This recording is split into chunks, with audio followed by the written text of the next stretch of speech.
大家好，欢迎回到爱丽丝的美食世界。前几期我们讲述了什么是共生共依存，以及它是如何产生的几个根本原因。那么今天呢，就来到最重要的一集，就是如何疗愈共生问题。那么我将分别呢讲解7种简单并且易操作的方法，并以某个共生情节的点来举例。如果你正好有这些问题呢，欢迎你跟随着我的视频来一起操作。好，第一点，针对父母与孩子角色倒置引起的共生疗愈的方式呢，就是负面情绪的释放之后再哀悼原谅。一个孩子呢，如果被迫与父母角色倒置呢，其实在他的内心深处不仅有我之前说的那些愧疚感羞愧感，那么以及无力感，真正藏得最深的呢，其实是愤怒的情绪。你仔细回想一下，当时你和父母那个情景，你是不是有这种愤怒感？如果有呢，那么我们需要先把这个愤怒的情绪发泄出来。怎么做呢？靠我这个靠垫，好 ，forget about my background， 放在沙发上，然后你可以使劲的捶这个靠垫，把它想象成你的父母。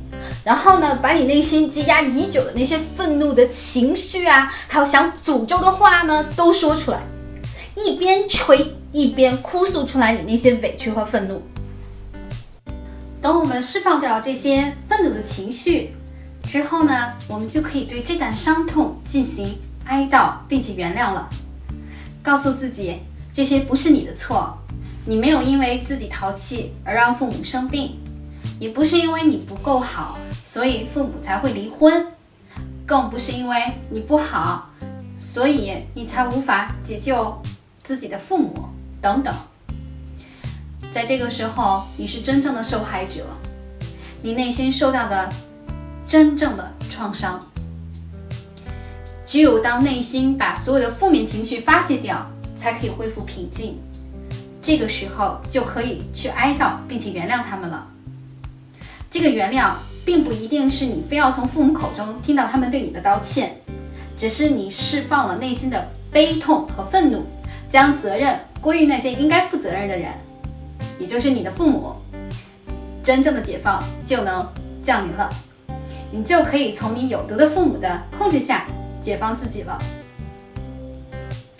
好，现在我们针对第2点，也就是针对被抛弃感，我来分享一下我英国心理医生的操作模式。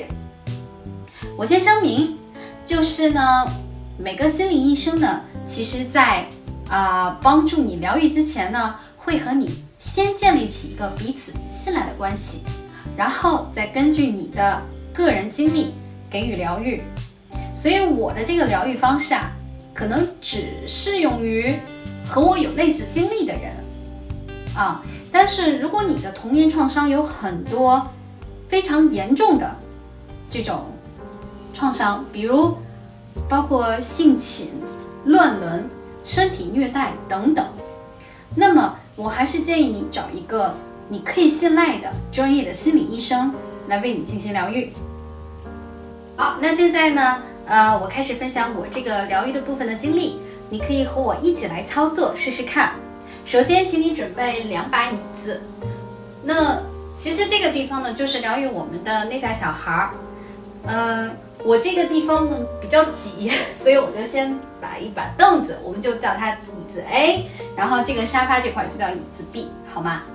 好，现在请你坐到椅子 A 这里，然后请你闭上眼睛，回想一下你印象最深的一次感觉被父母抛弃的那个时候的你。回想一下那时候你几岁呢？当时的情景是什么样的呢？发生了什么事情让自己回到那个时候的你？我们把那个时候的你称为某某岁的你。现在某某岁的你可否把当时的情景一点点的描述出来呢？描述完，可否告诉我那个时候的你都有哪些感受？除了觉得被抛弃了，还感受到了什么呢？悲伤、愤怒、失望。你想对当时那个让你感觉被抛弃的父母说什么呢？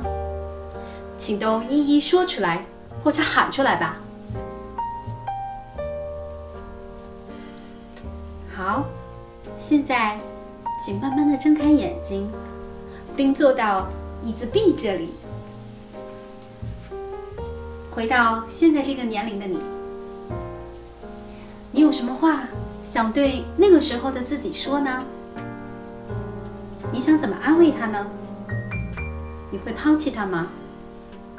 你爱他吗？他还会再孤独吗？你会无条件的接纳他吗？现在的你和那时的你比起来，有了哪些优势呢？而这些优势都是从那个时候受伤的你，却坚强的自己学出来的能力。你会拥抱他吗？如果你都会，就去告诉他吧。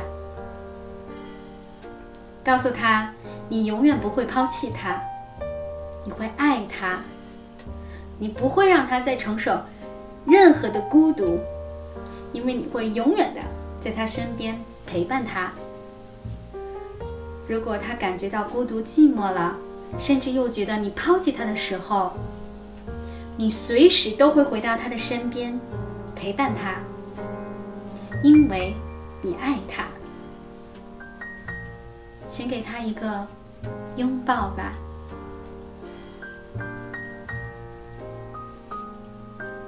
大家现在感觉如何呢？欢迎留言给我，分享你们的体验。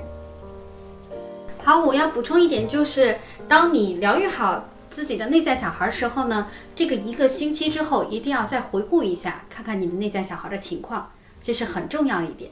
OK， 好，我们进入第3点的。那么第3点呢，就是开始对自己的感受以及情绪有所觉察。很多时候呢，我们得到一个外界的反馈，如果不确定自己的感受的时候呢，不要急于认同，也不要急于否定。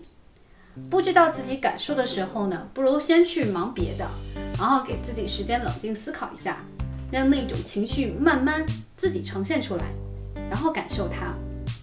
比如你感觉到了内心很伤心，好，那么你要思考，为什么我感觉到伤心呢？千万不要压抑这种负面情绪，而是让自己先陪着这个负面情绪待一会儿，好好体会一下，然后问问自己内心，我到底为什么有这种感觉呢？可能是因为我为他做了这件事情，他不仅不感激我，还让我觉得伤害了我的好意。那为什么我觉得他应该感激我呢？因为我其实没有意识到我在寻求他对我的认可，可是我没有得到，所以我就觉得受伤了。好，那他有让我去为他做这件事情吗？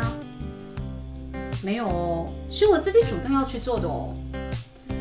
好，那为什么我需要他认可我这种行为呢？其实我没必要哈，因为我如果是单纯的想帮助对方，那应该是心甘情愿的，对吧？那无论对方什么反馈，那其实与我都无关，对不对？我已经做了我想做的，我很开心，我很开心。这个时候呢，你意识到了你的共生情节之后呢，你反应过来了，其实你并不需要他对你的认可，不是吗？因为你是自愿真诚的为对方做这件事情的，你是不求回报的，因为你是足够的，你是有价值的，你内心是充满了爱的。那么无论他如何回应我，都是他的选择，但是我心甘情愿做了我想做的事情，所以我是开心的，那就够了。就是很多时候我也会在这个地方挣扎，就是当我的闺蜜给我打国际长途电话，和我描述她们最近遇到的那些令她们受伤的经历，我有时候就能感觉到，我情不自禁的想拯救她们，给她们指出问题所在。但是其实我后来觉得，每个人有自己的课题啊。那如果他们需要我帮忙指点的话呢，我就去做；如果不是，而他们只是需要我做一名倾听者的话，那不如我就静静的陪在他们身边，听他们诉说好了。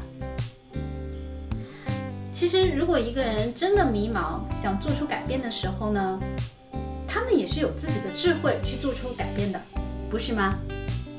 而如果他们找不到解决方案来问我他们想解决这个问题的话，那我再给他们指出一些问题，这个时候呢才是他们真正需要帮助的时候。我也在时不时的提醒自己这一点。另一方面呢，就是锻炼自我的觉察之力，是以一种旁观者的身份来观察自己的情绪。当你觉得你又要去向外索取自我的认同感以及价值感的时候，你马上需要意识到，并且不再压抑这种感觉，而是去感受它。情绪呢，就是你越压抑它呢，它的反弹的力量就越大。但是如果你选择接纳它，允许它存在，它就一会儿就像车流一样消失了。所以对自我的情绪觉察、自我认知要越来越敏锐，以一个旁观者的身份来了解自己的情绪和感受。好，第4个疗愈方法就是针对下三脉轮的一个疗愈冥想。虽然我们第2脉轮是比较微弱的，但是其实连带的下3轮其实都会比较虚弱，因此最好是先疗愈第2脉轮的疗愈冥想，然后呢再做下3轮的疗愈冥想。这个冥想可以是 Tantra， 然后呢第2脉轮对应的这个音呢是 VAM，它虽然拼写是 VUM， 但是其实它翻译是 VAM。那我会把这2个冥想的链接呢放在留言置顶方向，然后呢让大家方便查看。好，第5个呢就是你可以针对核心肌群做一些锻炼，比如瑜伽呀，核心训练的一些运动都是可以的。确保1周呢至少做5次，然后每次30分钟的锻炼时间就可以了。好，第6个方式呢就是开启你的创造力。你的太阳神经丛脉轮呢，也就是第3脉轮，其实也是掌控你的创造力，所以你可以去画画创造歌曲创作诗词跳舞学弹奏一首曲子等等，都是可以更快更好的疗愈我们的共生情节。那我在这里给大家展示一下我自己最近画的画，可以看得清吗？那我是非常喜欢这个 Secret Garden 然后我会没事去画一画涂涂色什么的，然后我就觉得挺有意思的所以你们也可以去做做你们喜欢的一些可以开发自己创造力的东西，写作什么都是可以的。好，第7个呢就是开始学会真正的独立思考，不要盲目相信权威所说的话。这个权威不仅仅是可以是一个有名望的人，他也可以是你的父母。在我们小的时候呢，我们应对的第1个权威代表呢就是我们的父母。那么父母有时候说的话真的一定都是对的吗？虽然他们可能出发点是好的，但是呢真的适合我们吗？另外一些朋友说的话或者同学说的话也一定都是对的吗？我举个例子，我是地地道道的北京人，然后呢大学的时候我选择去南京上大学，然后我大学同学里面呢就有一个我的北京老乡，和我小时候就认识了，特别的巧。虽然我们俩不是那么熟，但是大学毕业我记得有一次我想去上海玩，然后我就告诉他了，他就当时对我说你去上海注意点哈，他说他们可能会用上海话来回复你，然后呢，而且他们还可能会瞧不起你，很容易故意拿方言来对付你。我相信你们也听到过类似的这种传言，对不对？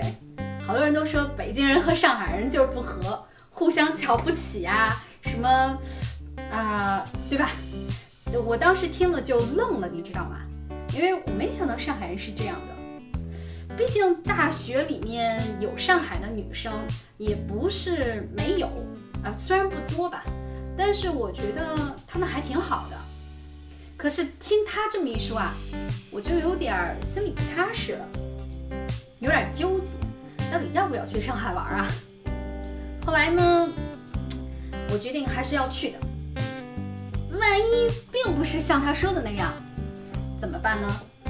所以我后来还是去了上海。你们知道后来发生了什么吗？我可以用现实告诉你们，那就是我很喜欢上海，而且我从来没有经历过任何上海人对我的不尊重，相反，他们很多人对我特别的好。我有上海的本地朋友，我们会时不时的聚在一起去看各种画展和艺术展。我疫情住院的时候，医院是不允许有亲属探望的。我临床的病友也是个上海老阿姨，然后她妹妹呢大概小60岁的人了，每天陪着她姐姐，因为姐姐无法下床。然后当时我手术完了以后发烧了，不能下楼出去到医院门口去拿外卖，阿姨就主动帮我去楼下取外卖，再送到我桌上，持续了几天，一直到我不再发烧为止。等他们快出院的时候我想留住阿姨的联系方式，阿姨却说咱们有缘必会再在花海中路相会，而我最后却连阿姨的名字都不知道。当医院允许探望的时候，又是一位上海本地的好友戴着 N95 的口罩来医院看望我的，陪着我聊天，消除我的无聊。所以你能说我同学说的就一定对吗？如果我听了他的话，没有去上海，就没有可能遇到这些美好的人事物，不是吗？但是你能说他的出发点不好吗？当然也不会，因为他也是怕自己的老乡在外受委屈，是不是？不过你仔细想想就是别人的想法，无论是认同还是不认同你说的，其实都是站在他们自己的利益角度去说的，而不是站在你的角度。虽然他们可能也是出于为你好的目的，那如果我们盲目听信了别人都说的话呢，而没有勇气自己去尝试的话，很有可能你就把一扇为你敞开的大门自己就给关掉了。难道这不是一种遗憾吗？好，最后一种疗愈方式这算是圣诞节的 bonus 吧。那么就是对别人说的针对评判你的话不要急于认同。如果一个人对你说你就是不行，你就是太敏感了，你根本没有用心去做这件事情，所以最终结果不好全是你的错你这个人有妄想症，你就是比不上谁谁谁谁谁家的孩子等等这类的话，咱们先不要急着就认可对方对自己的评判。你要想想自己真的是他们说的那样的人吗？其实如果你对自己真的很了解的话，你不会马上就去认同对方对你的评价。相反，很多时候这些人之所以说这些话，往往是他们自己首先不行，过于敏感，根本没用心，他们才是有妄想症的人。只不过他们把自己不喜欢自己的那一面呢投射给了你，而越是心理负面情绪多的人呢，就越容易对外投射这种负面情绪给别人看。这就为什么自恋型人格的人说你有妄想症说你出轨还有等等，对吧？那所以任何别人给你的负面评价呢，我们都要先问问自己，他说的一定对吗？我真的是这样的人吗？如果我不是，那么我可以选择不听这类人说的话，并且远离这些人，也可以直接选择用讲述客观事实来维护自己的正当权益。所以我希望大家能够仔细回想一下，曾经你经历过的这些事情，到底有多少次是你真正遵从自己的内心而做出来的决定，而又有多少次是听了别人的话而做了别人说的决定。我们疗愈共生的最重要的一点啊，就是要做回自己，做回真正的自己，不是根据我们的头脑做决定哦，也不是根据别人说的来生活，而是要尊重我们的内心。好，希望我的视频呢能够给你启发。这些工具啊，我认为都比较好用，让你能够释放掉所有伤痛的过往，从此走出我们的旧有模式，而开启我们灵魂真正的旅途。是啊，你并不孤独，我会永远在这里，告诉你如何疗愈的方法，帮你找回自己的力量，并且把我无条件的爱给到你们。不要忘记下一期我会做圣诞的特辑哦，我会准备非常好玩的有趣的东西哦，所以一定记得过来看哦。好，我们下次再会，我爱你们。